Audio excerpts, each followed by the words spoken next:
नमस्कार। सभी भावी अधिकारियों का बहुत बहुत स्वागत है। आज हम जनरल स्टडीज के एक ऐसे टॉपिक को समझने वाले हैं जिससे आप यकीन मानिए हर प्रतियोगी परीक्षा में सवाल आते ही आते हैं। अच्छा, एक बात बताइए, क्या आप जानते हैं कि भारत की 60% से भी ज्यादा आबादी की जो रोजी रोटी है वो किस एक सेक्टर पर निर्भर करती है? जी हाँ, बिल्कुल सही, वो है कृषि, यानी एग्रीकल्चर। देखिए, चाहे आप एसएससी की तैयारी कर रहे हो, रेलवे की, यूपीएससी की या किसी भी स्टेट पीएससी की, भारतीय कृषि एक ऐसा टॉपिक है जिससे आपको 2 से 3 सवाल तो जरूर मिलेंगे। तो चलिए आज इस पूरे विषय को एक क्लासरूम की तरह बिल्कुल आराम से और डिटेल में समझते हैं, ताकि परीक्षा में हमारा एक भी नंबर ना कटे।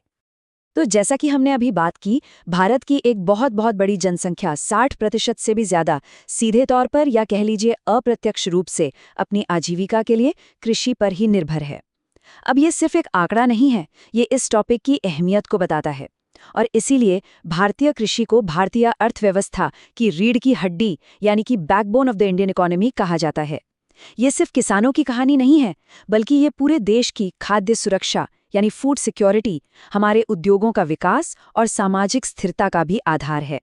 अपनी तैयारी को एकदम सिस्टमैटिक रखने के लिए हमने आज की इस पूरी बातचीत को इन 6 हिस्सों में बांटा है।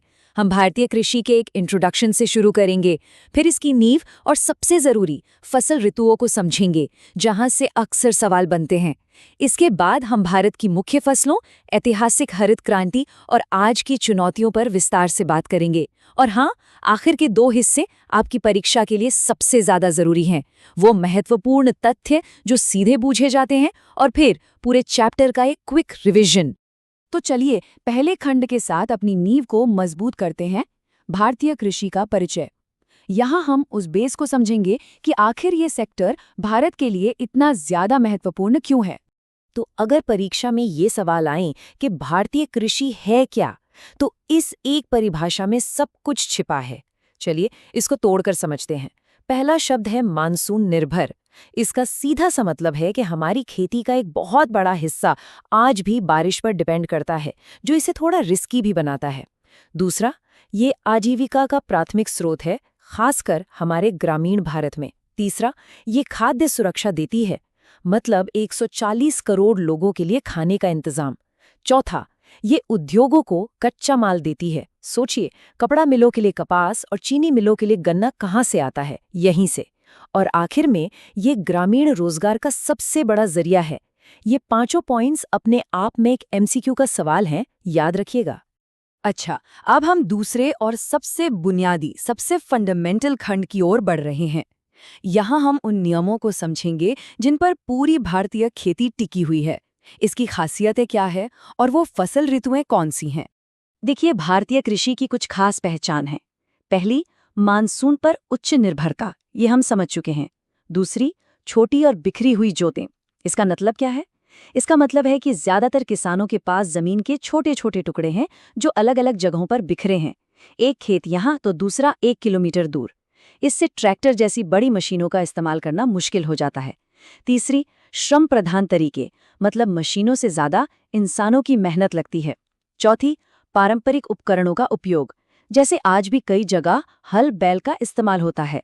और पांचवी, फसलों की व्यापक विविधता। भारत में इतनी अलग अलग जलवायु है कि यहाँ चावल से लेकर सेब तक सब कुछ उगाया जाता है।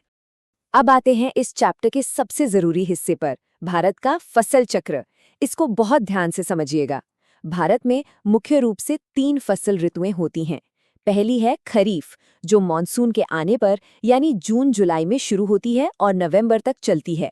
दूसरी है रबी, जो मॉनसून के जाने के बाद यानी सर्दियों में अक्टूबर नवंबर में शुरू होती है और अप्रैल तक चलती है। और इन दोनों के बीच में गर्मियों में एक छोटी सी फसल ऋतु आती है जिसे जायद कहते हैं, जो मार्च से जून तक रहती है। ये जो टेबल आप देख रहे हैं, ये आपकी परीक्षा के लिए रामबाण है। इसका एक स्क्रीनशॉट तो बनता है। चलिए अब इसे याद करने की एक मजेदार ट्रिक सीखते हैं। पहली फसल है खरीफ। खरीफ शब्द सुनने में खराब जैसा लगता है ना? और खराब मौसम मतलब बारिश, नमी वाला मौसम। तो खरीफ हो गई मॉनसून की फसल। इसमें वो फसलें आएंगी जिन्हें पानी ज्यादा चाहिए, जैसे चावल, मक्का, कपास। दूसरी है रबी। रबी का र आपको रज़ाई की याद दिलाएगा, जो हम कब इस्तेमाल करते हैं? सर्दियों में। तो रबी हो गई सर्दियों की फसल। इसमें गेहूं, चना, सरसों जैसी फसलें आती हैं। और तीसरी है ज़ायद। इसे आप ज़्यादा गर्मी से याद रख सकते हैं, क्योंकि ये गर्मियों में होती है, जिसमें तरबूज और खीरा जैसी पानी वाली सब्जियां होती हैं। बस ये ट्रिक आपको कभी कंफ्यूज नहीं होने देगी। चलिए, अब अपने तीसरे खंड की ओर बढ़ते हैं और अभी अभी जो ज्ञान हमने सीखा है उसे भारत की प्रमुख फसलों पर लागू करके देखते हैं। ये खंड थोड़ा फैक्चुअल है, पर हम इसे बहुत ही आसान तरीके से समझेंगे। सबसे पहले बात करते हैं भारत की मुख्य खाद्यान्न फसल, चावल या धान की। जैसा हमने सीखा, ये एक खरीफ की फसल है, मतलब इसे बहुत ज़्यादा पानी और हाई टेम्परेचर चाहिए। इसके लिए सबसे अच्छी मिट्टी होती है जलोढ़ मिट्टी, यानी अलूवियल सॉइल, जो नदियां अपने साथ बहाकर लाती हैं। भारत में प्रमुख चावल उत्पादक राज्य हैं पश्चिम बंगाल, उत्तर प्रदेश और पंजाब। इन राज्यों को दिमाग में बैठा लीजिए। चावल के बाद दूसरी सबसे महत्वपूर्ण खाद्यान्न फसल है गेहूं। ये एक रबी की फसल है, यानी सर्दियों की। इसे चावल के मुकाबले कम पानी और ठंडी जलवायु की जरूरत होती है। इसके लिए भी जलोढ़ मिट्टी बहुत अच्छी होती है। भारत के प्रमुख गेहूं उत्पादक राज्य हैं उत्तर प्रदेश, पंजाब और हरियाणा। इन 3 राज्यों को मिलाकर भारत का गेहूं का कटोरा भी कहा जाता है। खाने वाली फसलों के अलावा 2 और तरह की फसलें हैं। पहली है वाणिज्यिक या नकदी फसलें, जिन्हें कैश क्रॉप्स कहते हैं। इन्हें किसान खाने के लिए नहीं, बल्कि बाजार में बेचकर मुनाफा कमाने के लिए उगाते हैं, जैसे कपास और गन्ना। दूसरी है बागानी फसलें, यानी प्लांटेशन क्रॉप्स। ये बहुत बड़े बड़े खेतों में एक ही तरह की फसल होती है, जिसमें बहुत ज़्यादा पैसा और तकनीक लगती है, जैसे चाय, कॉफ़ी और रबर के बड़े बड़े बागान। अब एक बहुत ही महत्वपूर्ण नकदी फसल कपास को देखते हैं। परीक्षा में सबसे ज़्यादा पूछा जाने वाला सवाल यहीं से आता है, कपास के लिए सबसे अच्छी मिट्टी कौन सी है? और इसका जवाब है काली मिट्टी, जिसे रेगूर मिट्टी भी कहते हैं। अब ऐसा क्यों? क्योंकि काली मिट्टी में नमी को सोख कर रखने की एक गजब की क्षमता होती है, जो कपास के पौधे के लिए बहुत जरूरी है। भारत में महाराष्ट्र और गुजरात इसके सबसे बड़े उत्पादक हैं। हमारी अगली नकदी फसल है गन्ना, जिससे चीनी और गुड़ बनता है। ये मुख्य रूप से जलोढ़ मिट्टी में, यानी गंगा के मैदानी इलाकों में उगाया जाता है। और परीक्षा के लिए एक सीधा सा फैक्ट याद रखना है, उत्तर प्रदेश भारत का सबसे बड़ा गन्ना उत्पादक राज्य है। अब एक बागानी फसल, चाय की बात करते हैं। चाय की खेती की एक बहुत ही खास ज़रूरत होती है। इसे बारिश तो बहुत चाहिए, लेकिन इसकी जड़ों में पानी एक पल के लिए भी रुकना नहीं चाहिए, वरना जड़ें गल जाएंगी। इसीलिए चाय की खेती हमेशा पहाड़ी ढलानों पर की जाती है, ताकि पानी आए और बहकर निकल जाए। भारत में असम और पश्चिम बंगाल का दार्जिलिंग इलाका चाय के लिए दुनिया भर में मशहूर है। अब हम अपने चौथे खंड पर पहुंच गए हैं, जो भारतीय कृषि के इतिहास का सबसे बड़ा टर्निंग पॉइंट था, हरित क्रांति। हम जानेंगे कि ये क्या थी, इसका क्या असर हुआ और इसके बावजूद आज कृषि के सामने क्या-क्या चुनौतियां बनी हुई हैं। 1960 के दशक में भारत में अनाज की बहुत भारी कमी थी। इस समस्या से निपटने के लिए हरित क्रांति शुरू की गई, जिसके जनक डॉक्टर MS स्वामीनाथन को माना जाता है। इसके 4 मुख्य स्तंभ थे। पहला, अधिक उपज देने वाले बीज, यानी हाई यील्डिंग वैरायटी सीड्स का इस्तेमाल। दूसरा, सिंचाई सुविधाओं का विस्तार, क्योंकि इन बीजों को पानी ज्यादा चाहिए था। तीसरा, रासायनिक उर्वरकों और कीटनाशकों का जमकर उपयोग। और चौथा, इसे शुरुआत में सिर्फ उन्हीं राज्यों में लागू किया गया जहां सिंचाई की सुविधा पहले से अच्छी थी, जैसे पंजाब, हरियाणा और पश्चिमी उत्तर प्रदेश। तो हरित क्रांति का नतीजा क्या निकला? ये जो आप चार्ट देख रहे हैं, ये सब कुछ बयां कर रहा है। देखिए कि कैसे 1960 के दशक के बाद खासकर गेहूं के उत्पादन में एक चमत्कारिक उछाल आया। भारत जो पहले दूसरे देशों से अनाज मंगाता था, वो कुछ ही सालों में आत्मनिर्भर बन गया। ये हरित क्रांति की सबसे बड़ी कामयाबी थी। हरित क्रांति की उतनी बड़ी सफलता के बाद भी आज भारतीय कृषि के सामने कई चुनौतियां हैं।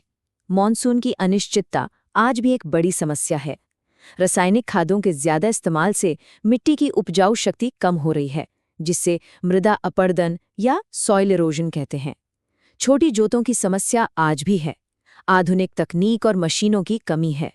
और सबसे बड़ी समस्या है भंडारण और परिवहन सुविधाओं की कमी, जिसकी वजह से हर साल लाखों टन अनाज बर्बाद हो जाता है। चलिए, अब उस खंड पर आते हैं जिसका सबको इंतजार रहता है। हमने जो कुछ भी सीखा है, उसे परीक्षा में नंबरों में कैसे बदला जाए। ये खंड सीधे उन पॉइंट्स पर फोकस करेगा जिनसे एमसीक्यू सवाल बनते हैं। ये टेबल एक मास्टर रिवीजन टूल है। परीक्षा में मैच द फॉलोइंग वाले सवाल बिल्कुल ऐसे ही आते हैं। चलिए साथ में हल करते हैं। कपास को किससे मिलाएंगे? बिल्कुल सही, काली मिट्टी से। चाय? पहाड़ी ढलानों से, क्योंकि पानी रुकना नहीं चाहिए। गेहूं? ये तो सर्दियों की रजाई वाली फसल है, यानी रवि फसल। चावल? ये खराब मौसम यानी मॉनसून की फसल है, मतलब खरीफ फसल। और गन्ना? जलोढ़ मिट्टी से। देखा आपने, इस एक टेबल से आपके 5 से 6 संभावित सवाल तैयार हो गए। और अब हम आ गए हैं अपने आखिरी खंड पर। आइए एक तेज और असरदार सारांश के साथ हमने जो कुछ भी सीखा है उसे अपने दिमाग में हमेशा के लिए पक्का कर लें। तो आज की इस पूरी चर्चा से 4 सबसे जरूरी बातें जो आपको याद रखनी ही रखनी है। पहला, कृषि भारतीय अर्थव्यवस्था की रीढ़ है। दूसरा, खरीफ, मॉनसून और रबी सर्दियों की फसलों के बीच का अंतर और हमारी वो मजेदार मेमोरी ट्रिक।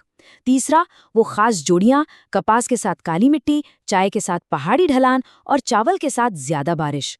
और चौथा, हरित क्रांति ने HYB बीजों का इस्तेमाल करके मुख्य रूप से गेहूं के उत्पादन में क्रांति ला दी। ये 4 पॉइंट्स इस पूरे चैप्टर का निचोड़ हैं। तो दोस्तों, अब जब हमने भारतीय कृषि की पूरी नींव को समझ लिया है, तो आपके लिए एक अगला सवाल है जिस पर आपको सोचना है। सरकार की जो आधुनिक नीतियां और योजनाएं हैं, जैसे PM किसान, MSP और ई-नाम, वो कृषि की उन चुनौतियों को कैसे हल करने की कोशिश कर रही हैं जिनकी हमने बात की। ये आपकी तैयारी का अगला स्टेप होना चाहिए। मुझे उम्मीद है कि आज की इस विस्तृत चर्चा से आपको बहुत मदद मिली होगी। अपनी तैयारी जारी रखिए। धन्यवाद।